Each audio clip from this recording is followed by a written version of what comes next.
Good morning, students. Yesterday we have studied about the mole fraction, and today we will do the numerical based upon the mole fraction. So this is the statement: calculate the mole fraction of ethylene glycol. Its formula is C2H6O2 in a solution containing 20% of ethylene glycol by mass. सो ये statement है इसकी, और इसमें से हमने mole fraction निकालनी है। ठीक है, गिवन क्या है? सबसे पहले 20% of ethylene glycol by mass. Solution है आपके पास 20%। सो सबसे पहले 20% ऑफ इथिलीन ग्लाइकोल C2H6O2, वैसे इसका एक्सपेंडेड फार्मूला हमारे पास होता है CH2OH। सो इसे हम ईथेन 1,2 डायोल भी कहते हैं और इथाइलिन ग्लाइकोल भी कहते हैं बाय मास। सो ये इंफॉर्मेशन आपके पास गिवन है, और इसमें से हमें मोल फ्रैक्शन ऑफ द कंपोनेंट्स जो है फाइंड आउट करनी है। कंपोनेंट्स क्या है इसके? सल्यूट है इथिलीन ग्लाइकोल एंड सॉल्वेंट है वाटर। सो दोनों की ऐसी हम जो मोल फ्रैक्शन है वो अलग अलग से निकाल सकते हैं। सो सबसे पहले 20% means 20 gram of solute dissolved in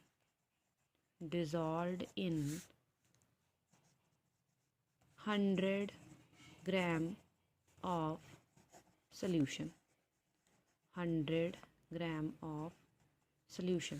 सो ये है 20% बाय मास का मीनिंग, कि 20% बाय मास का क्या मतलब है कि 20 ग्राम ऑफ सोल्यूट डिज़ोल्व है इन 100 ग्राम ऑफ सोल्यूशन। सो हमारे पास क्या इन्फॉर्मेशन आ गई? सबसे पहले mass of solute, that is ethylene glycol solute is equal to 20 gram, और साथ में क्या आ गया हमारे पास? Mass of solution is equal to 100 gram. ठीक है, सो सबसे पहले हम क्या करेंगे? मोल फ्रैक्शन निकालनी है सबसे पहले। तो मोल फ्रैक्शन का मैंने फॉर्मूला कल आपको बताया था कि अगर हम मान लेते हैं solute is B, solute means ethylene glycol is represented as B, then XB is equal to X NB upon NA plus NB।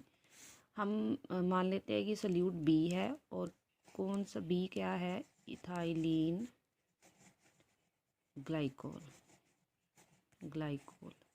ठीक है, एंड जो सॉल्वेंट है वो ए मान लेते हैं, सॉल्वेंट उसे ए मान लेना है, दैट विल बी वाटर।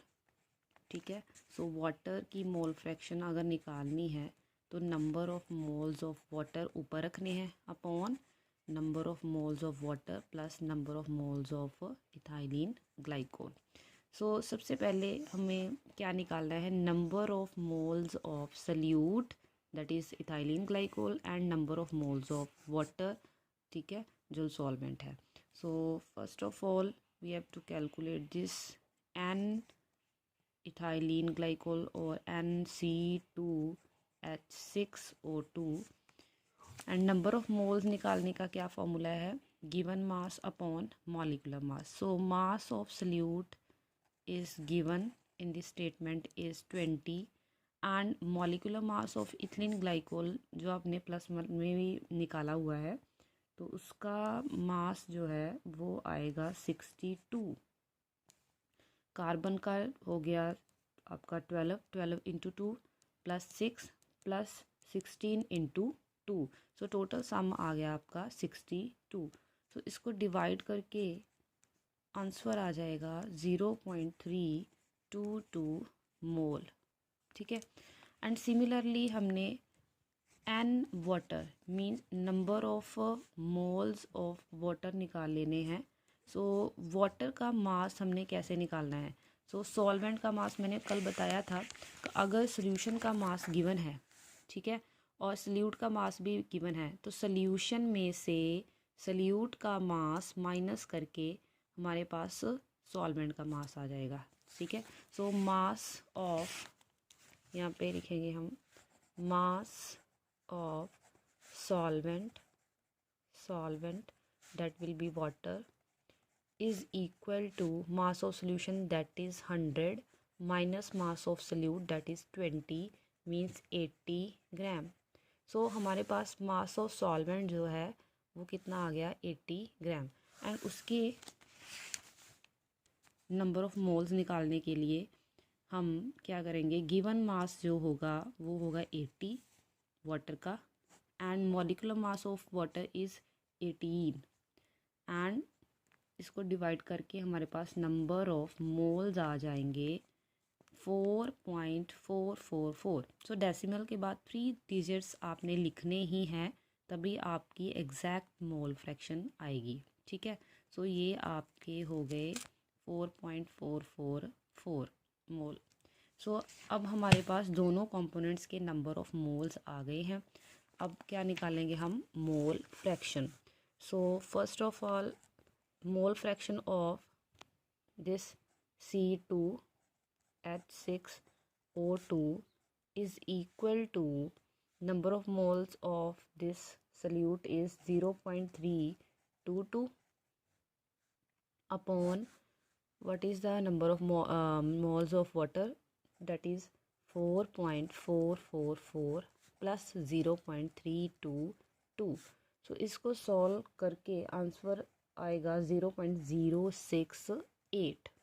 सो ये हो गई आपकी मोल फ्रैक्शन ऑफ इथिलीन ग्लाइकोल। और अब आपने मोल फ्रैक्शन ऑफ वाटर की अगर निकालनी है तो आप वो फॉर्मूला भी लगा सकते हैं कि number of moles of water ऊपर आ जाएंगे upon number of moles upon total number of moles of both the components. और आपको मैंने एक फॉर्मूला और बताया था कि हमें पता है कि mole fraction of both component, sum of the mole fraction of both component is equal to 1। और अगर हमारे पास सल्यूट की मोल फ्रैक्शन आ गई है, एक्स ए सॉल्वेंट है, अगर सल्यूट की मोल फ्रैक्शन आ गई है तो सॉल्वेंट की निकालने के लिए क्या करेंगे? 1 में से माइनस कर देंगे, तो ये हमारे पास आ जाएगी 0.932। सो ये हमारे पास मोल फ्रैक्शन किसकी आ गई? वाटर की। सो इस फॉर्मूले, सेकंड फॉर्मूले से भी हम सेकंड कंपोनेंट की मोल फ्रैक्शन जो है वो फाइंड आउट कर सकते हैं। और एक बात और है कि सम जो है बोथ दी मोल फ्रैक्शन, दोनों का सम अप्रोक्स 1 के इक्वल ही होना चाहिए, ठीक है। सो इससे आप अपना आंसर चेक भी कर सकते हैं कि हमारे जो मोल फ्रैक्शन है कंपोनेंट्स की वो ठीक आई है या नहीं आई है, ठीक है। और नेक्स्ट न्यूमेरिकल जो है, नेक्स्ट यूनिट्स जो है वो हम करेंगे, that is normality after mole fraction. Normality is represented by capital N and its formula is normality is equal to number of gram equivalent of solute upon volume of solution in ml ऊपर into 1000, ठीक है। सो normality का formula जो है सबसे different है। पीछे हमने मोलैरिटी की थी, तो ऊपर हमने न्यूमिनेटर में क्या रखा था? Number of moles. सो इस टाइम नॉर्मैलिटी के फॉर्मूले में ऊपर क्या आएगा? Number of gram equivalent. So ये एक डिफरेंट टर्म है। So how we can calculate the gram equivalent? There is formula to calculate the gram equivalent. So gram equivalent, अगर किसी भी सब्सटेंस का फाइंड आउट करना होगा, gram equivalent is equal to mass of solute, जो given mass होगा, upon equivalent mass, equivalent mass. ठीक है, सो ये ग्राम इक्विवेलेंट फाइंड आउट करने का डिफरेंट से फॉर्मूला है। जैसे number of moles find out करने का डिफरेंट फॉर्मूला होता है, उसी तरह ग्राम इक्विवेलेंट फाइंड आउट करने का भी फॉर्मूला होता है। ठीक है, तो हम इक्विवेलेंट मास कल बताएंगे कैसे निकालना है ग्राम इक्विवेलेंट, क्या होता है इक्विवेलेंट मास, और इसके बेस पे हम न्यूमेरिकल कल करेंगे। आज मैं आपको न्यूमेरिकल होमवर्क के लिए दूंगी based upon the mole fraction. Thank you student.